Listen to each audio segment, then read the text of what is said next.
मस्जिद के अंदर हिंदू देवी देवताओं की मूर्ति, स्वास्तिक, नाग देवता, कमल पुष्प, घंटी के निशान और मंदिर के टूटे हुए खंभों के अवशेष मिले हैं। यही नहीं, एएसआई ने अपने सर्वे रिपोर्ट में यह तक बताया है कि मंदिर को गिराने का आदेश कब जारी किया गया, इससे जुड़ा प्रमाण भी मिला है। During the recent survey, this stone inscription was recovered from a room in the mosque. सर्वे के दौरान ये जो वहाँ पे इंस्क्रिप्शन था उसी मॉस्क के रूम से मिला। However, the lines related to the construction of the mosque and its expansion have been scratched out. जो मॉस्क बनाने की और उसकी रिपेयर की बात थी, इस इंस्क्रिप्शन से उन लोगों ने उसको मिटा दिया। This is also brought out by the biography of Aurangzeb, Majlis Alamgiri, which mentions that Aurangzeb issued orders to the governors of all the province to demolish the schools and temples of infidels। और ये जडूनाथ सरकार की finding को ASI ने rely किया है और 2 सितंबर 1669 को बताया गया कि विश्वनाथ की जो मंदिर है वो ढहा दी गई। तो एएसआई ने यहाँ पे जडूनाथ सरकार की फाइंडिंग को रिलाई किया मजलिस आलमगिरी की। बताया तो सर 1669 2 सितंबर 1669। इसके बाद मंदिर तोड़ने की डेट है सर ये जी। और ज्ञानवापी पर एसआई की रिपोर्ट पर एआईएमआईएम प्रमुख असदुद्दीन ओवैसी ने सवाल भी उठा दिए हैं। एसआई की रिपोर्ट को मानने से उन्होंने इनकार कर दिया है। रिपोर्ट अनुमान पर आधारित है, ओवैसी ने यह कहा है।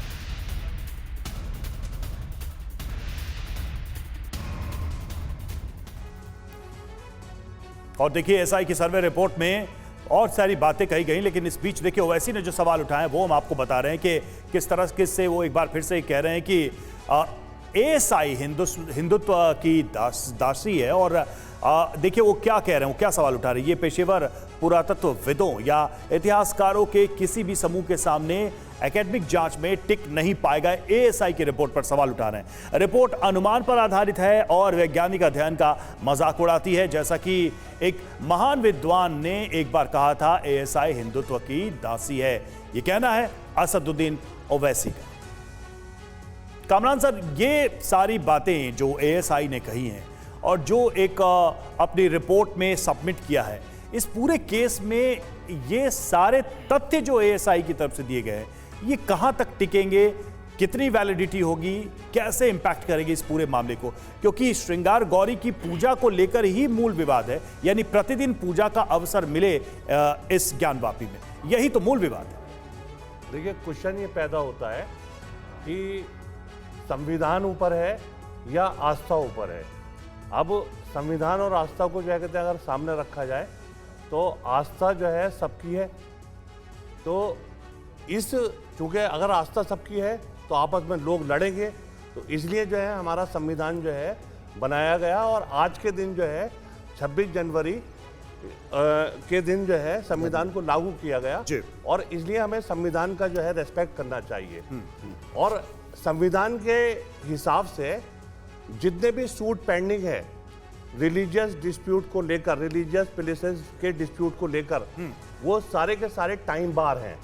मतलब कानून के हिसाब से मैं जो है प्लेसेस ऑफ वर्शिप एक्ट की बात ही नहीं कर रहा। बिल्कुल, प्लेसेस ऑफ वर्शिप एक्ट जो है वो यह है कि 1947 के बाद में जितने भी मतलब जो रिलीजियस प्लेसेस हैं उनका कैरेक्टर, उनका कैरेक्टर ऐसे ही रहेगा। मगर कानून जो उससे पहले भी कानून है और आज के दौर में भी कानून है, वो लिमिटेशन एक्ट है कि क्या कहते हैं किसी भी जो है केस को फाइल करने के लिए ड्यूरेशन जो है कहते होना चाहिए। आप इसके बाद में केस नहीं फाइल कर सकते। Let me give the example. देखिए, बहुत सारी क्या कहते हैं प्रॉपर्टीज हैं, वक्फ की प्रॉपर्टीज हैं, दिल्ली के अंदर वक्फ की प्रॉपर्टीज हैं। हम हाई कोर्ट के अंदर जाते हैं, सुप्रीम कोर्ट के अंदर जाते हैं।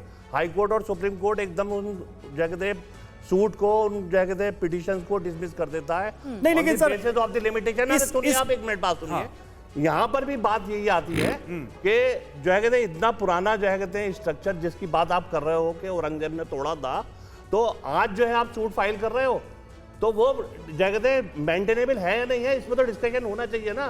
अगर एक आधा जज जो नीचे बैठा हुआ है या हाई कोर्ट में जो है कहते हैं जज हैं, वो जो है कहते हैं इस तरह के जो है कहते हैं सूट को क्यों अलाउ कर रहे हैं, मेरे तो समझ में ये बात नहीं आ रही कि कानून ऊपर है या आस्था ऊपर है। अब आस्था की बात मैं एक और करूंगा बस लास्ट में कि ब्रह्मा जी ने इस जो है पृथ्वी की उत्पत्ति की, तो फिर तो यूएसए भी जगत हिंदुओं का है और यूके भी हिंदुओं का है, तो आप जो है यूके और यूएसए पे भी जो है क्लेम कर डालो।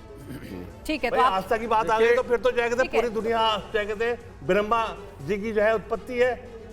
ठीक है सर, आस्था बड़ी है या कानून बड़ा है, इसको लेकर के आप सवाल उठा रहे हैं। राजकुमार जी मैं आपके पास आऊंगी, लेकिन हमारे साथ हिंदू धर्मगुरु स्वामी उपमन्यु जी भी जुड़े हुए हैं, उनके पास सबसे पहले चलते हैं। स्वामी उपमन्यु जी, मुस्लिम पक्ष का कहना है, प्लेसेस ऑफ वर्शिप एक्ट का हवाला दिया जा रहा है कि ये देश जो है वो कानून से चलेगा, और कानून की अगर मानते हैं, इस कानून पर अगर बात की जाए तो उस हिसाब से मस्जिद वहीं पर रहेगा। ऐसी किसी रिपोर्ट को वो मानने से इनकार करती है, क्या कहेंगे आप? देखिए, कानून के तहत ही जो है ASI ने वो सर्वे किया, ये सब कानून के तहत हुआ है, बगैर कानून के तहत नहीं है। हम अपने भाई जी से कहना चाहते हैं कि अगर आपको दिक्कत होता है आप सूट फाइल करिए, आप स्वच्छंद हैं कानून के लिए और कानून आपकी सुनेगा। लेकिन सबसे बड़ी बात यह है कि जिस टाइम औरंगजेब आया, देखिए कई बार मैं आज से मतलब 2016 से यह बात कह रहा हूं और हर जगह कह रहा हूं लीडिंग चैनलों में कि 16 से ये विवाद आगे बढ़ता चला गया। उस टाइम औरंगजेब जब था तब पूरी पृथ्वी खाली पड़ी हुई थी। भारतवर्ष में कुल जनसंख्या केवल 14 करोड़ थी। देखिए बहुत गहराई की बात है। तो उन्होंने केवल हमारे मंदिरों पे ही क्यों किया? ये आतताई वाली बात है, ये जबरदस्ती एक इंसानियत के खिलाफ और घमंड की बात है कि हम तुम्हारे मंदिर तोड़ेंगे और वो करें। अरे खूब बनाते मस्जिद, इससे 4 गुने मस्जिद बनाते, जगह पूरी खाली की खाली पड़ी हुई थी। लेकिन उन्होंने किसी में नहीं बनाना चाहा, उन्होंने केवल यह दिखाना चाहा, दम्भी। ऐसे व्यक्ति दम्भी होते हैं कि नहीं हम तुम्हारी व्यवस्थाओं को, तुम्हारे मंदिरों को तोड़ के बनाएंगे। सोचने की ये बात है। मानसिकता कहाँ से है? ये मानसिकता जो है ये खत्म होनी चाहिए। हम लोग भाई भाई हैं और रहेंगे, हमेशा रहेंगे, लेकिन कब रहेंगे कि जब बात न्याय संगत हो।